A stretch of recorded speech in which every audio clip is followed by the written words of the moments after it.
was watching a outtake of a Paris Hilton interview the other day on some other website. Basically, she was on Good Morning America getting interviewed by a guy that hosts ABC Nightly News. I don't know, the one guy that sounds Canadian, but he's from New England.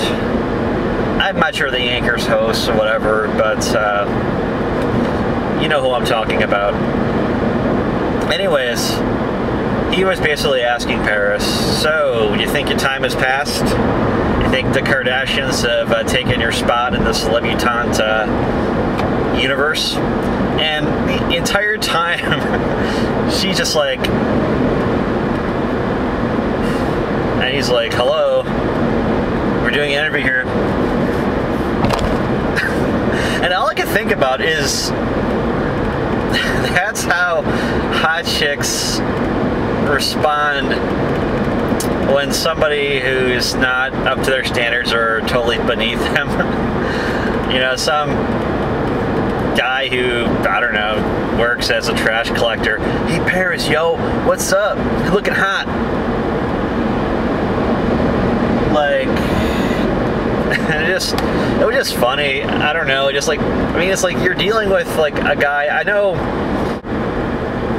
but I mean, I have to give her credit. At least she deferred to people that, you know, knew how to handle her. Like, she basically was trying to confer with her publicist or PR person. And then when the cameras came back on, she basically gave a bubbly, you know, happy response to what the guy was saying. So, in a sense, I mean, she really wasn't being as dumb as people make her out to be. And so I have to give her credit for that, even though, like, if you see the unedited whole thing, it looks really bad. But I gotta say, I mean, at least with Paris Hilton being a brand, she's doing the right thing to basically preserve that brand, and I have to give her credit for it. We're just gonna leave it to the NBAs. You know, we're just gonna sit tight, look pretty, do our thing, and just collect the royalty checks or the dividends, whatever they get from their family's empire. And that's really, in my estimation, the right way to really run it. Have a saying that wealth doesn't last past 3 generations.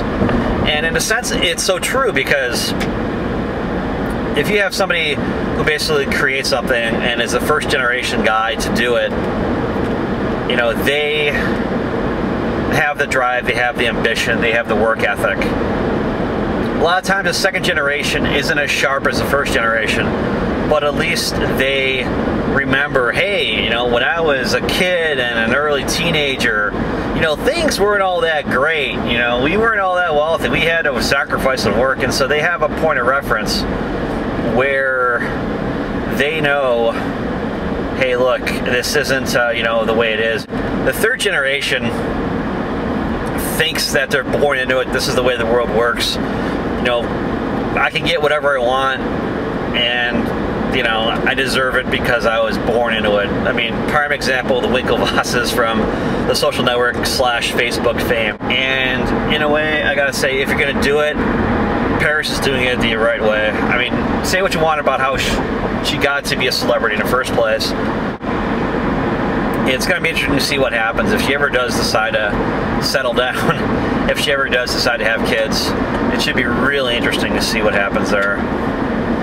Because, you know, with the whole thing, I mean, what happened to Nicole Richie after she had a couple kids, basically? She was, you know, I mean, I haven't really heard much of her. I mean, I really haven't paid attention either, but, you know, ever since she married the guy from Good Charlotte, you know, I really haven't heard or seen much about her. She's really settled down, so it should be interesting to see what happens in the future with that whole thing.